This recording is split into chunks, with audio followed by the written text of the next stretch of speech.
온라인 수업이 아이들이 가정에서 학습을 하고 있다 보니까 어머님들께서 옆에서 수업을 다 듣고 계세요.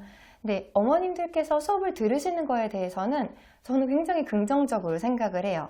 수업을 끝난 뒤에 아이와 그 수업에 대한 것을 어떻게 씨앗이 되어서 대화를 나눌 수도 그렇죠. 있고, 또는 저 선생님이 저렇게 얘기하니까 우리 아이가 즐거워하는구나 하는 것을 캐치하실 수도 있잖아요.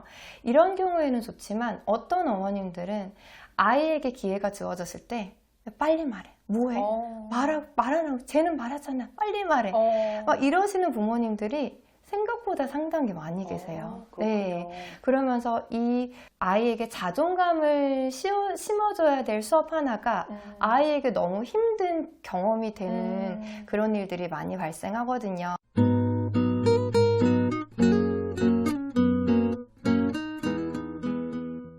오늘은 아이들과 온라인으로 1000회 가까이 즐거운 수업을 하고 계신 하브루타 질문교육 전문가 선생님을 모셨습니다. 안녕하세요. 안녕하세요. 윤경원입니다. 네, 제가 단도직입적으로 한번 질문을 해드려 볼게요. 주로 선생님이 지도하신 아이들이 초등 저학년 아이들인데 네. 초등 저학년 아이들은 스스로 뭔가를 하려고 하지 않는 아이들도 많고 그리고 부끄러움이 많아서 남들 앞에서 이렇게 얘기하지 못하는 아이들이 되게 많은데 선생님 수업이 굉장히 아이들의 참여를 적극적으로 끌어내는 수업이라고 들었거든요. 네. 어떤 노하우를 가지고 계신 건가요? 네, 제 수업에는 좀 소극적이고 낯가린다고 하는 친구들이 좀 많이 접속하는 편이에요. 아마도 부모님들께서 후기에서 낯가리고 발표하기 꺼리는 아이인데 깎아셈 수업에서 신나게 발표하는 모습을 보고 놀랐다 막 이런 후기들을 보시고 많이 신청해 주신 것 같아요. 제 수업의 노하우를 한 3가지 정도로 간추려서 얘기해 본다면, 첫 번째는 저의 밝고 명랑한 분위기. 선생님이 밝고, 그쵸. 선생님이 일단은 막 네. 적극적으로 해주시고 이러면 아이들이 참여하고 싶은 마음이 맞아요. 생기니까. 이제 저학년 친구들은 선생님이 좀 밝은 분위기를 품어주면 긴장도가 훨씬 낮아지고 그러면서 참여율이 훨씬 좋아지는 것 같아요. 그리고 두 번째는 믿음인 것 같아요. 믿음? 아이들에 대한 믿음. 어떤 믿음이냐고 하면, 지금 당장 이 수업에 손을 들고 발표하지 않는 친구들도 내 수업을 잘 들어주고 있구나 하는 믿음이에요.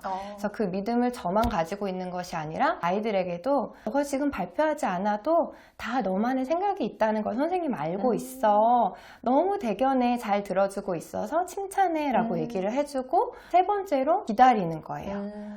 유대인 속담에 인내심이 없는 자는 교사가 될 자격이 없다라는 말이 있거든요.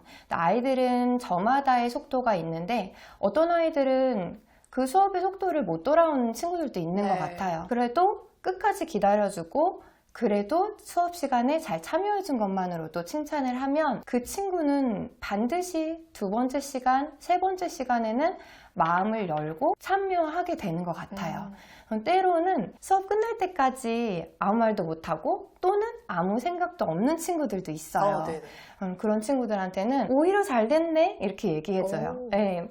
뭐가 잘 됐냐면, 지금 당장 선생님 질문에 어떤 생각을 잘 말하는 것도 물론 좋지만 지금 생각나지 않았다고 해서 여기에서 너가 생각하길 멈추지만 않는다면 오늘 저녁에 자기 전 또는 내일 아침에 학교 가면서도 이 질문을 여러 번 꺼내볼 기회가 생긴 거잖아. 너무 잘 됐어 라고 얘기해주면 아이들이 얼굴이 편안해지고 밝아지면서 내가 잘하고 있는 거구나 라고 칭찬받으면서 스스로 참여율이 높아지는 것 같아요. 안심도 하겠네요, 아이들이. 나 괜찮네 이렇게. 네, 맞아요. 아이들이 그런 태도만 보여도 학부모님들도 안심이 되실 것 같아요. 우리 아이가 주눅 들어서 나 안 할래, 재미없어 이런 반응보다 다음에도 해볼까? 이렇게 이제 말하는 반응을 훨씬 더 이제 기대하시는 거잖아요. 좀 기다려주면 아이들은 누구나 마음을 열기만 하면 자기 안에 있는 생각들은 다 가지고 있다고 생각해요. 그래서 아이들이 좀 마음 열 수 있을 때까지 차분하게 기다려주는 거. 그 세 번째가 저는 가장 중요하다고 생각합니다. 그러면 아이들과 수업을 하시면서 선생님이 가장 중요하게 생각하시는 교육적 원칙? 뭐 이런 것들이 있다면 이제 말씀해 주시면 좋을 것 같아요. 저는 제일 중요하게 생각하는 건 우선 아이들의 질문하는 힘이에요.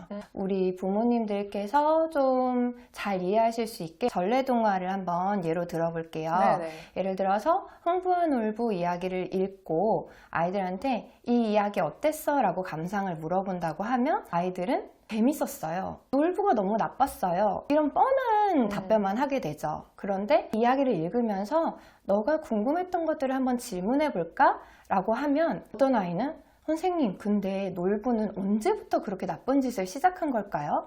왜 그렇게 나쁠까요? 이렇게 질문하고, 또 어떤 아이는 선생님, 근데 제비는 그렇게 신기한 박씨를 어디서 가져왔을까요? 라고 질문하는 친구도 네네. 있어요. 그리고 또 어떤 친구는 마지막 부분에서 선생님, 근데 놀부는 도깨비에게 혼쭐 나고 난 뒤에 정말 뉘우친 게 맞을까요? 라고 하는 친구들도 있거든요. 이렇게 아이들에게 질문하라고 하면 흥부와 놀부에서 꺼내올 이야기거리들이 너무 많은 것 같아요. 근데 우리는 흔히 흥부와 놀부 하면 권선징악, 그렇죠. 단 하나의 주제만으로 끝을 내죠. 근데 그렇게 하지 않고 아이들의 질문에 귀 기울이면 이 이야기 하나에서 수많은 이야기거리들을 끌어내서 나눌 수 있는 것 같아요. 아까 했던 아이 질문 중에 흥부는 왜 그렇게 나쁜 짓을 하는 걸까요? 라는 질문을 가지고는 그러게 흥부는 언제부터 그렇게 나빴을까? 원래 태어날 때부터 나빴을까? 아니면 살다가 어떤 일이 있어서 나빠진 걸까? 이러면서 아이들이 성선설이나 성악설에 대한 단어는 모를지라도 그것에 대해서 한번 생각해 볼 수 있는 기회가 될 수 있어요. 그리고 또 제비가 그 박씨를 어디서 가져왔냐, 이런 좀 아이들의 상상을 담은 네. 재밌는 질문에는 저도 상상으로 답을 해주면 되거든요. 그러면 그 박씨를 가져온 곳에는 도깨비 박씨나 금은보화 박씨 말고 또 어떤 박씨가 있었을까? 이러면 아이들이 막 신나게 상상을 나누어요. 이렇게 아이들이 질문을 하면 아이들이 그 수업의 주체가 되고 내 질문이기 때문에 아이들이 적극적으로 참여할 수밖에 없는 것 같아요. 근데 요즘의 친구들을 보면 누가 질문을 하고 있나고 생각해 볼 때 질문은 선생님이나 문제집이 하고 있고, 그렇죠. 우리 아이들은 그것에 올바른 가장 맞는 정답 하나만 찾기에 열중하고 있는 것 같거든요. 그래서 저는 사라져가는 아이들의 질문이 너무 안타깝고 속상해서 내 수업 시간만큼은 아이들이 질문을 마음껏 쏟아내고 자유롭게 자기들의 상상을 나눌 수 있는 그런 시간이 되면 좋겠다고 생각했습니다. 그러면 좀 전에 아이들이 질문을 정말 창의적이고 재미있는 질문을 많이 한다고 말씀하셨잖아요. 그러면 아이들이 했던 질문 중에 선생님 좀 기억에 남는 그런 질문이 혹시 있었나요? 네, 제가 매주 진행하고 있는 구독 클래스에서는 아이들의 일상 질문으로 수업을 시작을 해요. 매주 아이들의 반짝이는 일상 질문을 듣는 것은 정말 즐거운 일인 것 같아요. 예를 들어서 어떤 친구는 선생님, 모든 동물들에게는 다 꼬리가 있는데 사람은 왜 꼬리가 없어요? 라고 질문한다든지, 또 어떤 친구는 선생님, 제가 만약에 하늘을 날면 어떤 일이 벌어질까요? 이렇게 질문하는 친구. 또 어떤 친구는 선생님, 왜 꼭 책은 종이로만 만들었을까요? 라고 질문하는 친구도 있어요. 이런 아이들의 질문을 들으면 혹시 어떤 생각이 드세요? 일단 어른들의 반응은 뭐 저런 쓸데없는 질문을 하지? 라고 생각하시는 분들도 있을 네, 것 같고, 어떤 대답을 해줘야 될지 난감하실 것 같아요. 맞아요. 네. 그래서 흔히 어른들이 하시는 실수 두 가지를 말씀드리자면, 사실 제가 앞에 말씀드린 질문들 모두 다 아이들의 너무 기발한 상상력과 관찰력을 담고 있는 질문이거든요. 하지만 어른들은 첫 번째로 아이들의 질문을 너무 과소평가하는 것 같아요. 그리고 두 번째로 아이가 질문을 했을 때 답을 찾아야 된다고 생각하시는 것 같아요. 하지만 아이들의 질문은 답 찾기가 아니라 그냥 커다란 상상의 시작점이라고 보시면 될 것 같아요. 그래서 예를 들어서 아까 했던 질문 중에서 선생님, 제가 만약에 하늘을 날면 어떻게 될까요? 라고 아이가 하면 저는 그냥 그 상상을 같이 나눠주는 거예요. 그러게 하늘을 날면 너무 좋을 것 같은데 근데 어떻게 날지? 라고 하면 아이가 신발에 부스터를 달아서 날까요? 어떤 친구는 조끼에 날개를 달아서 날까요? 또 어떤 친구는 선생님 아니에요, 모자에 프로펠러를 달아서 날아요. 막 이렇게 다양한 질문들을 나눠줘요. 그러면 저는 또 아이들의 질문을 가만히 듣고 있다가 그래, 그럼 너도 나도 우리 모두 다 날아다닐 수 있는 세상이 되면 그런 세상은 지금 세상이랑 뭐가 좀 다를까? 라고 질문하면 아이들의 시야가 확 커져요. 그러면서 그러면 하늘에도 길이 생기고 신호등을 달아야 되지 않을까요? 라고 얘기한다거나 여러 가지 생각들이 나와요. 그럼 우리가 날아다니게 될 수도 있는 미래 세상에는 어떤 직업이 생기고 어떤 직업은 사라질까? 그러면 선생님 모두 날아다니는데 굳이 버스가 필요할까요? 버스 운전기사는 사라질 것 같아요. 말하는 친구도 있고, 또 어떤 친구는 선생님 그래도 무거운 짐을 들고 다닐 때는 여전히 필요하지 않을까요? 라면서 작은 질문 하나로 시작해서 큰 이야기를 나눌 수 있는 것 같아요. 이렇게 어른들이 나의 질문에 귀 기울여주는 것만으로도 아이들은 자신감을 얻고, 그리고 또 엉뚱한 상상을 어른들이 같이 들어주면서 나누면서 창의력이 점점 커가는 것 같아요. 그리고 이렇게 엉뚱한 생각과 질문과 대화들이 꼬리에 꼬리를 이어나가면서 아이들의 생각하는 힘이 정말 길러진다고 생각을 합니다. 그래서 우리 어머님들께서 오늘은 한번 우리 아이가 어떤 질문을 하고 있는지, 내가 이 아이의 질문을 씨앗으로 삼아 어떤 생각의 날개를 달아줄지를 한번 생각해 보시면 너무 좋을 것 같아요. 네. 저랑 한 2년여 동안 매주 질문을 나누며 하브루타했던 친구들이 있는데, 그 친구들의 질문을 조금 들려드리고 싶어요. 네네네, 좋아요. 네. 이 질문을 들으실 때, 이 친구들이 이 질문을 만들기 위해서 어떤 생각을 했을까? 그리고 이 질문을 하고 나서 이 아이들은 또 어떤 생각으로 이어져 나갔을까를 우리 부모님들께서도 같이 상상하시면서 들으시면 좋겠다는 생각을 합니다. 네, 좋습니다. 네. 우리가 당연하게 여기는 것이 정말 당연한 것일까? 왜 아이들과 어른들은 생각이 다를까? 모두가 다 공부를 잘할 수는 없을까? 꽃들은 예뻐서 행복할까? 왜 우리는 생각을 할까? 거짓말은 정말 나쁜 것일까? 우리는 왜 힘들어도 무언가를 노력할까? 아이들이랑 질문 수업을 하면서 느낀 점은 질문도 하면 할수록 성장하는 것 같아요. 그래서 누군가 내 질문을 귀 기울여 줄 때 우리 친구들의 질문이 성장하고, 질문이 성장한다는 것은 우리 아이의 생각이 주머니가 자라고 있다는 것을 부모님들이 꼭 알아주시면 좋겠어요. 여기까지 들으신 분들 좀 궁금하실 것 같아요. 윤경원 선생님은 도대체 무슨 수업을 하시는 걸까? 어떻게 수업을 하시는 걸까? 이런 게 좀 궁금하실 것 같은데 간단하게만 소개 좀 해주세요. 네, 일단 제가 지금 하고 있는 꾸구 수업에서는 원데이 클래스가 있고 구독 클래스가 있어요. 먼저 원데이 클래스에서 6, 7세 그리고 1학년까지 대상으로 하는 상상놀이 하브루타 수업에서는 조금 우리 친구들의 상상을 마음껏 펼칠 수 있고, 집 안에서도 아이들이 좀 활동적으로 놀이할 수 있도록 그 연령의 눈높이를 맞춘 수업을 하고 있고요. 그 다음에 초등 저학년 전래동화 하브루타 수업은 2가지가 있는데요. 흥부와 놀부 수업에서는 왜 질문을 해야 되는지, 우리 친구들이 왜 질문하지 않으면 안 되는지에 대한 것을 가르쳐주는 수업이고요. 또 선녀와 나무꾼 질문의 힘 수업은 우리 친구들이 자꾸 질문하기를 꺼려하는 친구들이 많아서 어떻게 질문하면 더 좋게 질문할 수 있을까에 대한 비법을 가르쳐주는 수업입니다. 다이나 다인이의 질문 들려주세요. 근데 그 놀부가 왜 주걱으로 때렸을까요? 여기 볼에 밥알 묻었잖아요. 밥알이라도 먹으라고 때린 걸까요? 다이나, 어떤 책에서는 놀부가 흥부를 주걱으로 딱 때렸더니 여기 밥알이 딱 묻었는데, 그 뒤에 흥부의 행동이 선생님 너무 충격적이었어. 아유, 이 밥알이라도 감사합니다 라고 했는데, 얘들아, 정말 주걱으로 때린 이 밥알이라도 감사한 거 맞니? 네.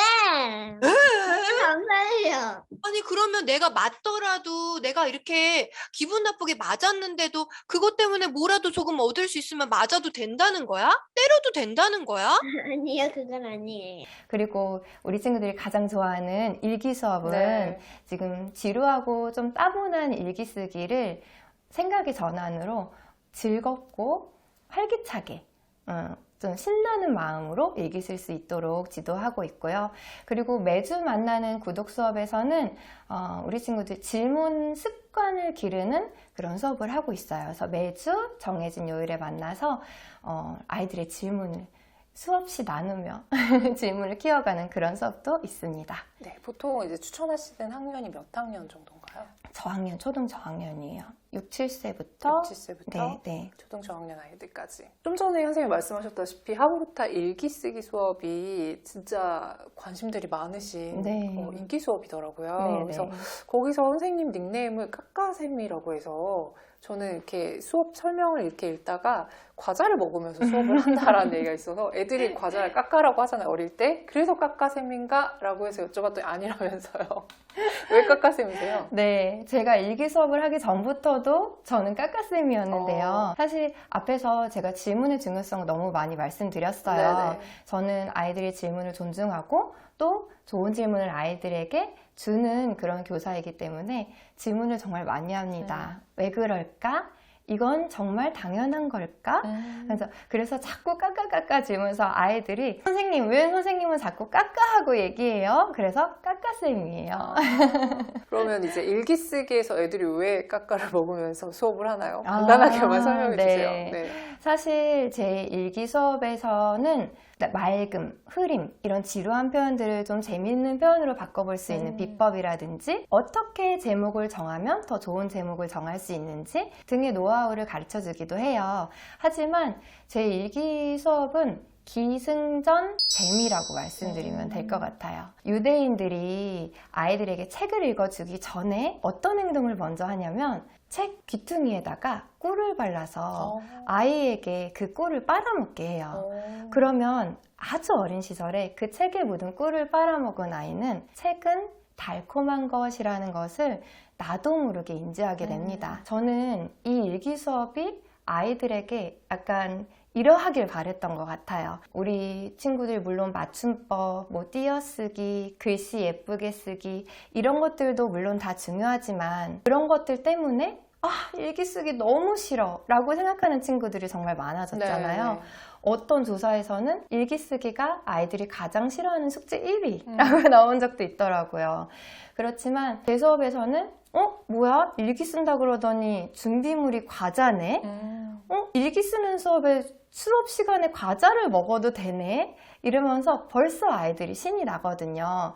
그러면 일단 신이 난 아이들은 표현하는 것에 대해 거침이 없어지는 것 같아요. 그래서 저는 이 아이들의 감정, 신나는 감정을 일단 준비해주고 거기다가 아이들의 이 다양한 표현들, 저는 아까 말씀드렸듯이 있는 그대로의 표현들을 칭찬을 하면 아이들이 제가 가르쳐주는 게 아니라 서로의 표현을 배워가면서 신나게 일기 한 편 뚝딱 쓰는 그런 수업이 되는 것 같아요. 와, 여기까지 들으시니까 이제 일기를 꼭 쓰도록 했으면 좋겠다고 생각하는 학부모님들이 우리 애도 저 수업을 좀 들어봐야겠다 라고 생각하시는 분들이 좀 있으실 것 같아요. 그래서 저희가 이따가 이제 마무리할 때 다시 한번 말씀드리겠지만 선생님 수업을 무료로 한번 체험해 볼 수 있는 이벤트도 이제 진행을 하려고 하거든요. 그래서 저희 더보기와 고정 댓글 확인하시면 선생님 수업, 이 일기 쓰기 수업 무료로 들으실 수 있는 이벤트 참여하실 수 있습니다. 근데 얘들아, 이 4개 중에서 그래도 제일 중요한 걸 딱 하나만 고르라고 하면 너희는 뭘 고를지 궁금해. 손들지 말고 그냥 한번 말해보세요. 뭐가 제일 중요하니, 얘들아? 맞춤법. 맞춤법. 자, 그냥 말해보세요. 손들지 않아도 돼. 내 생각과 띄어쓰기. 표현. 누가 내 생각과 표현이라고 했어? 내 생각과 표현. 내 생각과 표현 엄청 많네. 올.